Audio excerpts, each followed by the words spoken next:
Halo Sobat Uta, ketemu lagi dalam program Uta Bicara, talk show-nya Uta 45 Jakarta, ruang berbagi masalah terkini, meluaskan informasi dan juga temukan solusi.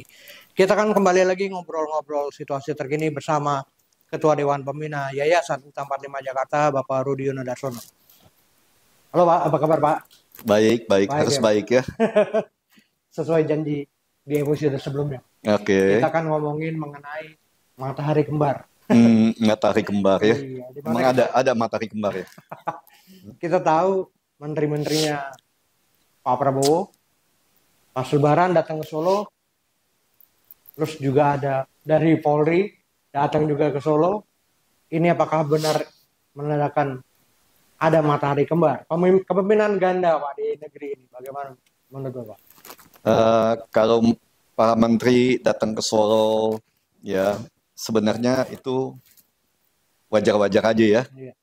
Karena banyak menteri-menteri di eranya Pak Prabowo ini kan mantan menteri dari eranya Pak Jokowi ya.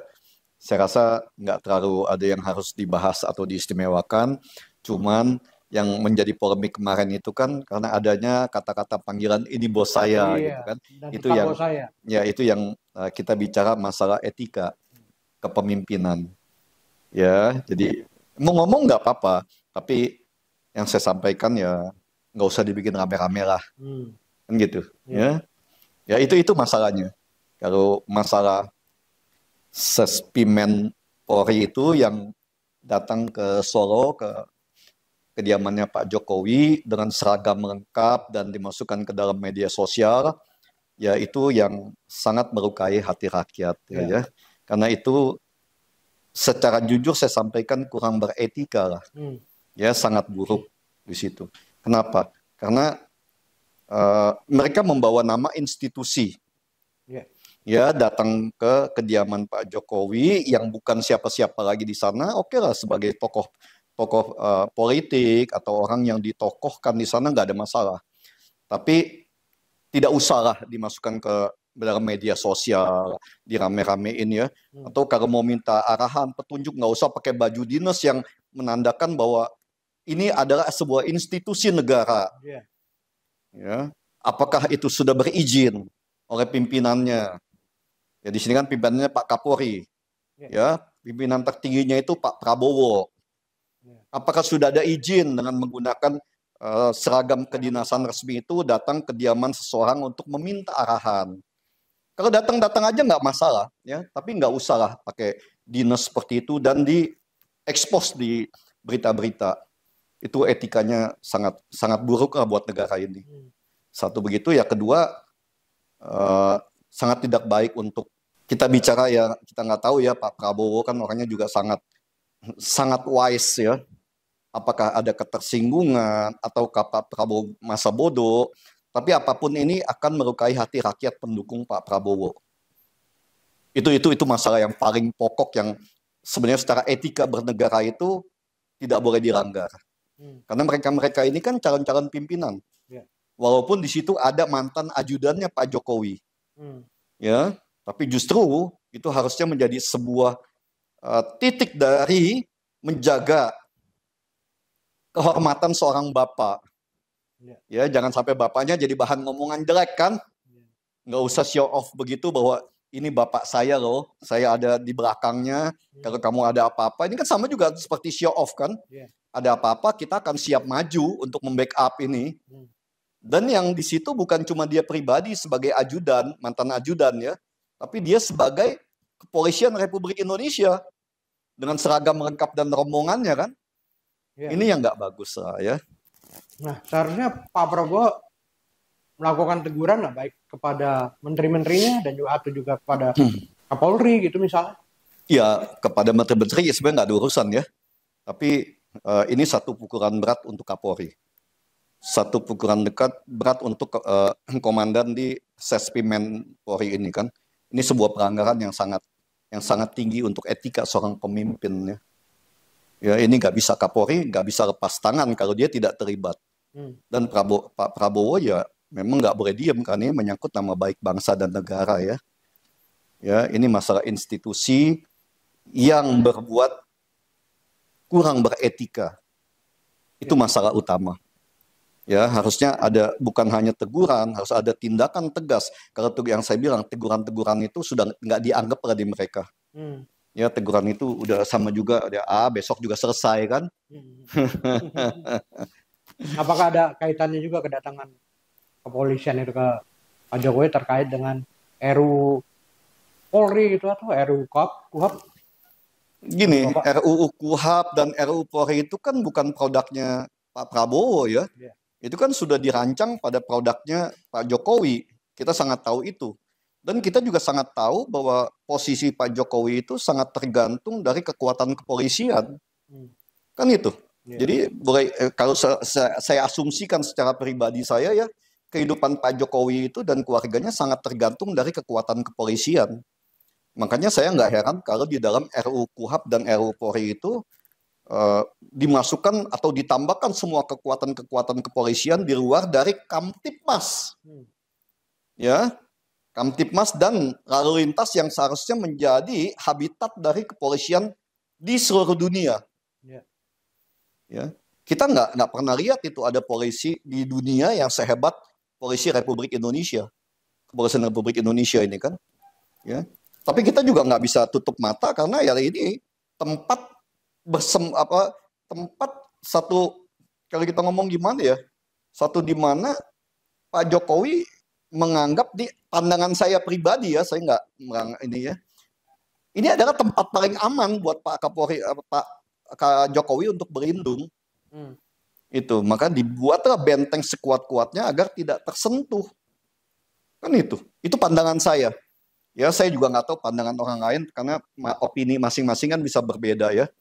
Tapi sangat terlihat bahwa RUU KUHAP dan RUU Kepolisian itu sudah tidak lagi mencerminkan sebuah bangsa yang demokrasi, sebuah bangsa yang beretika Indonesia ini ya. Jadi udah nggak wajar dengan adanya superior dan inferior di dalam menjalankan fungsi keamanan, ketertiban bangsa ini, fungsi hukum pada bangsa kita. Ini sudah nggak masuk akal sehat dalam dunia yang disebut katanya Indonesia ini negara demokrasi. Ya, jadi kita terjebak dalam sebuah nama demokrasi dan supremasi sipil nih di sini. Ya, jebakan-jebakan ya kalau dalam istilah kerennya itu kan jebakan Batman untuk mengacaukan NKRI lah ini kan. Nah, hal-hal seperti itu apakah memang juga dikarenakan anaknya Pak Jokowi ini masih menjabat sebagai wakil presiden atau seperti apa, Pak? Dalam bidang apa nih? Jadi masih memiliki kekuatan lah di pemerintahan, kekuatan yang cukup. Sebenarnya kekuatan Pak Jokowi dengan posisi wapres ya, Pak Gibran sebagai wapres itu nggak bisa dikaitkan. Ya, Pak Jokowi harus mulai bisa introspeksi, harus sadar bahwa posisi saya sudah selesai, ya tinggal menikmati lah, ya dia mau jadi dosen kah, dia mau bikin sekolah kah, dia mau bikin tempat untuk perkebunan untuk rakyat Indonesia dapat pekerjaan, ya saya rasa kan bisa itu kegiatan-kegiatan sosial yang bisa dikerjakan oleh seorang mantan petinggi, orang nomor 1 di Indonesia. Ya tidak usahlah campur-campur di kegiatan politik lagi kan, sudah selesai. Ya harusnya seperti itu Pak Jokowi. Ya memberikan contoh kepada bangsa ini, kepada generasi muda bangsa ini, sesuatu yang bisa membangkitkan moralitas, integritas dan kapabilitas ya, kompetensi generasi muda supaya terus bisa meningkatkan marwah etika kita. Dengan meningkatnya eskalasi ini, kita juga dikejutkan dengan beberapa petinggi TNI ya, mantan petinggi TNI. Ini yang mengusulkan, memakzulkan wakil presiden. Bagaimana menurut pandangan Bapak? Kalau memakzulkan wakil presiden, saya kurang tahu ya, karena itu kan ada suatu proses yang panjang.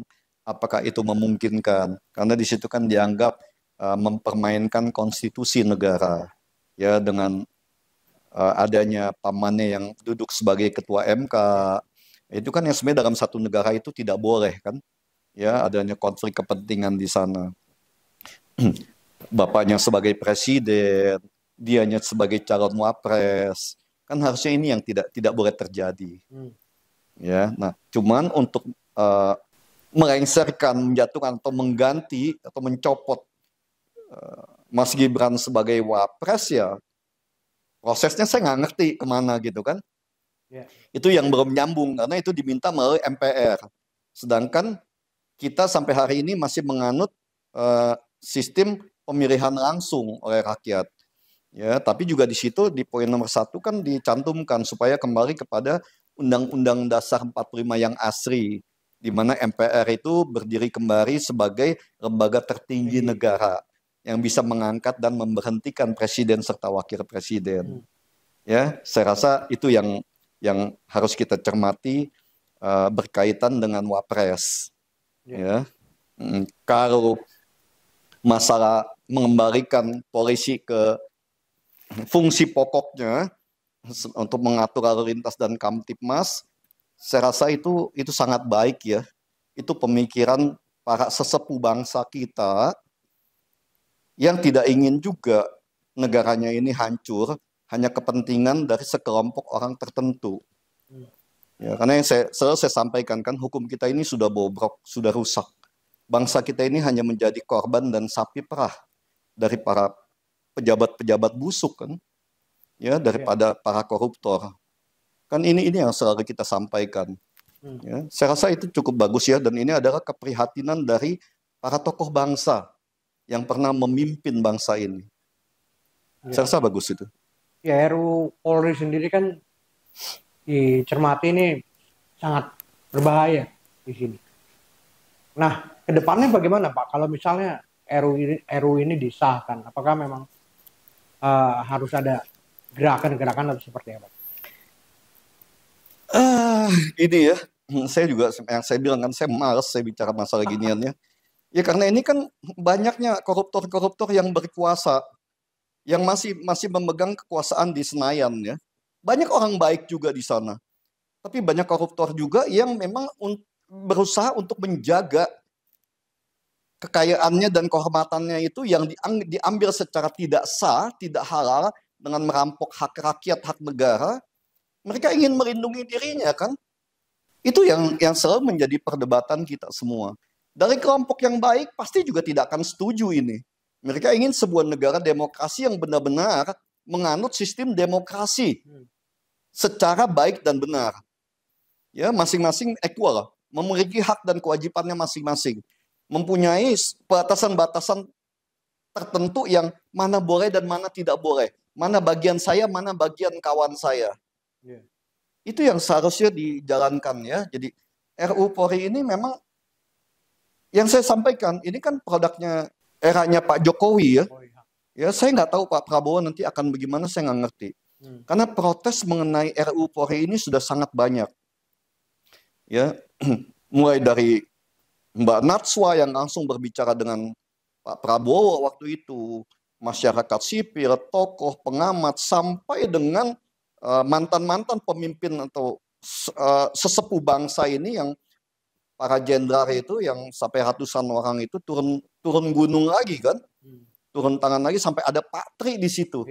Saya rasa ini sudah negara dalam keadaan yang tidak baik-baik saja memang, yang sangat darurat ya. Pak Prabowo harus bisa mendengar itu. Saya sangat berharap Pak Prabowo bisa mendengar ini, ya, supaya NKRI ini benar-benar bisa dijaga. Tapi saya nggak tahu juga kan, apa yang ada di pemikiran Pak Prabowo dan apa yang ada di pemikiran orang-orang di sekeliling beliau. Kan ini politik ya, kita nggak bisa tahu kemana kepentingannya, apapun kita nggak bisa tahu lagi. Baik, Pak Rudi, terakhir, sebenarnya yang Pak Rudi inginkan arah dari kepolisian kita ini harusnya seperti apa? Ya, sesuai dengan tupoksinya. Dalam sebuah negara demokrasi, kepolisian itu adalah tugas pokoknya lalu lintas dan Kamtipmas. Tidak ada polisi itu mengurus masalah yang lain-lain. Masalah intelijen itu sudah ada Badan Intelijen Negara Nasional. Bin. Ya, sudah ada intelijen dari TNI di sana. Jadi semuanya serba tumpang tindih. Kejaksaan punya intelijen. Sekarang cyber, kejahatan cyber, semua institusi punya cyber. Jadi perlombaan yang sangat tidak sehat. Yang saya bilang ini yang akan mengunci para penegak hukum kita untuk saling memantau. Kamu hantam saya akan hantam kamu. Saling sandra. Saling sandera, jadi udah nggak sehat. Ya. Sebenarnya kalau negara demokrasi, yang benar-benar demokrasi ya, bukan demokrasi, jangan saya bilang jebakan demokrasi, karena kejahatan ya yang dibuat oleh para politisi. Saya bilang ini kejahatan ya. Ini kejahatan yang dibuat para politisi itu, demokrasi ini adalah menempatkan pejabat hukum, petinggi hukum ke dalam kementerian-kementerian dan lembaga negara. Karena mereka bukan pengawas di sana. Mereka menjadi backing. Menjadi bandit yang melindungi para pencuri. Itu sebuah pantangan sebenarnya. Karena penegak hukum tidak boleh berhubungan dengan suatu institusi atau orang-orang yang berpotensi melakukan pelanggaran hukum. Itu nggak boleh itu. Itu pantang itu dalam sistem hukum di negara manapun itu pantang itu. Ya. Tidak boleh polisi sebagai irjen di sana. Kita lihat di Kemendagri semua polisi di sana, kan? Nggak bisa itu, nggak boleh itu. Polisi. KPK ada juga. Iya, KPK polisi lagi. Kan saya bilang KPK ujungnya semua segala macam. Mantan ketua KPK menjadi tersangka seumur hidup mungkin. Ya udah berapa tahun ini tersangka terus ini kan. Ya, yang saya sampaikan ini jadi tempat sampah ini KPK ini ya. Itu selalu saya sampaikan secara terbuka ya. Opini saya apa? Saya berharap ada kesadaran. Ya, ada sedikit lah moral dan nurani daripada petinggi politisi kita di Senayan sana. Kan itu. Kalau ini bisa benar, semuanya harusnya bisa lebih baik ya. Pak Rudi, terima kasih atas waktunya, Pak. Oke, terima kasih ya. Kita kalau mau di episode selanjutnya, Pak. Terima kasih. Baik. Ya. Iya, Sobat Uta, demikian Uta Bicara kita kali ini, talkshow-nya Uta 45 Jakarta. Ruang berbagi masalah terkini, meluaskan informasi dan temukan solusi. Jangan lupa subscribe, like, komen, dan juga share di media sosial kalian. Kita ketemu lagi di episode selanjutnya. Bye.